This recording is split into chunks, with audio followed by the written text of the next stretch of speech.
형제자매요? 결국 남됩니다. 지금 이 말 불편하신가요? 이미 그렇게 되고 있기 때문입니다. 예전엔 가장 가까운 사람이었죠. 왜 이렇게 되는 걸까요? 그 이유는 돈, 가족, 그리고 감정입니다. 어릴 때는 가장 가까운 사람이었습니다.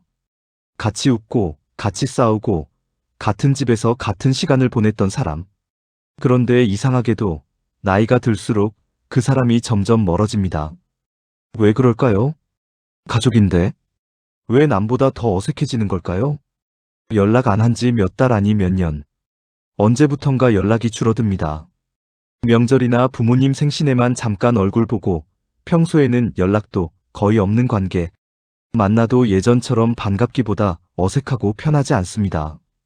괜히 말 한마디 꺼내기도 조심스럽고 눈치를 보게 됩니다. 많은 사람들이 이걸 인정하지 않으려고 합니다. 그래도 가족이니까.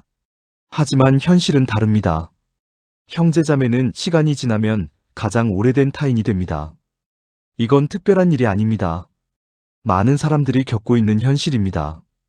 왜 형제자매는 나이가 들수록 멀어지는 걸까요? 오늘 영상에서 그 이유를 알아보겠습니다.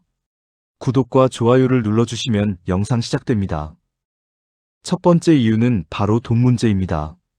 부모님의 재산, 간병 문제, 누가 더 했는지에 대한 계산.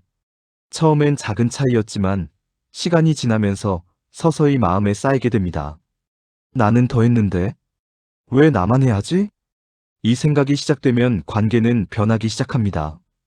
돈 문제는 단순히 재산의 크기 때문이 아닙니다. 그 안에는 서운함과 억울함이 얽혀 있기 때문입니다. 어느 순간부터 사랑보다 계산이 먼저 떠오릅니다. 그리고 그 순간 형제자매는 가족이 아니라 이해관계 속 사람이 됩니다. 솔직히 말해볼까요? 형제자매 사이, 돈 문제에서 깨끗한 경우 거의 없습니다. 돈 때문에 쌓인 감정의 골은 시간이 지나도 잘 회복되지 않고 결국 돈 앞에서 저럴 수 있는 사람이구나 라고 생각하는 순간 관계는 무너집니다. 두 번째 이유는 각자의 삶입니다. 어릴 땐 부모님의 울타리 안에서 항상 같이 있었죠. 하루에도 수없이 다투고 같이 꾸중 듣고 또 화해하며 매일매일 부대끼며 살았습니다. 싸울 땐 미웠지만 밖에 나가면 든든한 내 편이기도 했죠. 결혼을 하고 각자의 가정을 꾸리면서 우선순위가 달라집니다. 이제는 형제가 아니라 배우자와 자식이 중심이 됩니다. 그리고 배우자의 시선이 관계를 바꿉니다. 왜 그렇게까지 해줘? 굳이 그럴 필요 있어? 이 말이 반복되면 거리는 점점 벌어집니다. 결국 형제자매 관계는 각자의 가정 안으로 밀려납니다. 부모님이 살아계실 땐 그래도 명절이나 부모님 생신이면 형제자매끼리 모일 수 있는 명분이 있었습니다. 하지만 부모님이 돌아가시고 나면 점점 모일 이유가 없어지고 심지어 안 봐도 되는 관계가 되어버립니다. 만나는 횟수가 점점 줄어들고 시간이 지나면 결국 연락조차 끊기는 경우가 많습니다. 부모라는 연결고리가 사라지면 형제자매의 관계는 특별한 노력이 없으면 느슨해지게 되고 심지어 남보다 더 못한 사이가 되기도 합니다. 서로를 생각하는 마음이 줄어든다기보다 그럴 여유가 없어지는 겁니다. 서서히 우리 가족이라는 말은 각자의 집을 의미하게 됩니다. 그리고 형제자매는 같은 출발선에 있었던 사람으로 남게 됩니다. 세 번째는 감정의 거리입니다. 살면서 작은 오해들이 쌓입니다. 서운했던 순간, 상처받았던 말, 그때 말하지 않았던 것들이 그대로 쌓입니다. 그때그때 풀었으면 괜찮았을 일들이 말하지 않은 채 남아버립니다. 그때 왜 그랬을까? 그 말은 아직도 서운하다. 하지만 나이가 들수록 먼저 연락하기가 더 어려워집니다. 괜히 자존심이 걸리고 이제 와서 꺼내기엔 너무 늦은 이야기처럼 느껴집니다. 그래서 그냥 그대로 두게 됩니다. 그리고 그 침묵이 관계를 더 멀어지게 만듭니다. 네 번째는 비교와 서운함입니다. 누군가는 경제적으로 여유가 있고 누군가는 힘들게 삽니다. 어떤 형제는 해외여행 다녀온 얘기를 할 때 어떤 누군가는 속으로 생활비 걱정을 하고 있다면 그 자리가 편할 수 있을까요? 명품 가방에 비싼 옷 입고 오는 형제가 있다면 초라한 차림으로 가고 싶을까요? 이런 경험 많은 분들이 공감하실 겁니다. 이 차이는 보이지 않는 비교가 시작되고 관계를 바꿉니다. 겉으로는 웃지만 속으로는 생각합니다. 왜 나는 이렇게 살지? 그리고 이 감정은 쉽게 사라지지 않습니다. 특히 더 무서운 건 부모의 사랑에 대한 기억입니다. 어릴 적 기억, 부모님의 태도, 형제 간의 차이. 나는 덜 사랑받았던 것 같아. 이런 감정은 시간이 지나도 사라지지 않습니다. 형제자매는 어릴 때부터 서로가 늘 비교 대상이고 경쟁 상대로 생각하며 자랍니다. 그래서 어릴 때 어른들이 비교하고 평가하던 말들이 마음속에 상처로 남는 경우가 많습니다. 어른이 되면 비교할 것들이 더 많아지죠.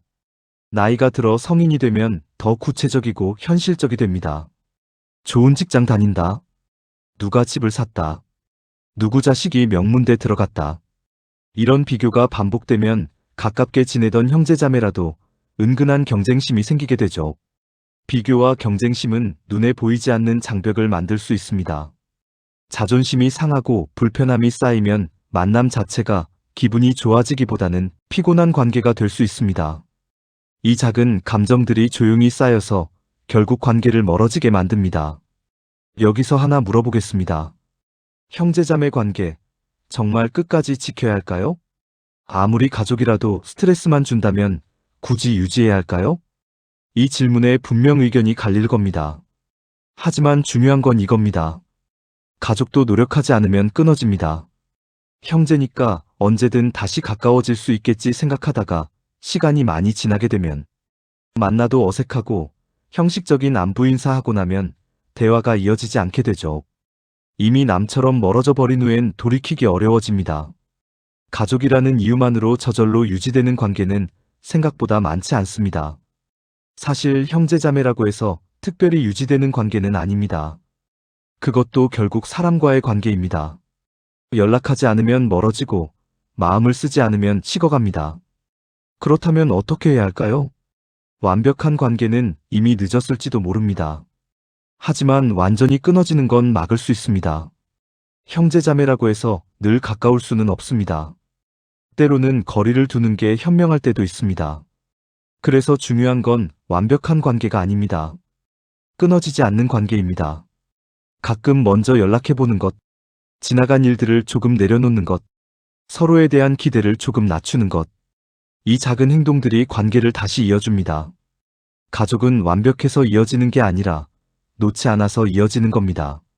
지금 떠오르는 형제자매가 있나요? 한 번도 먼저 연락하지 않았던 그 사람이 떠오른다면 오늘 짧은 한 통의 전화라도 걸어보세요. 그 한 번이 멀어진 시간을 조금은 줄여줄지도 모릅니다.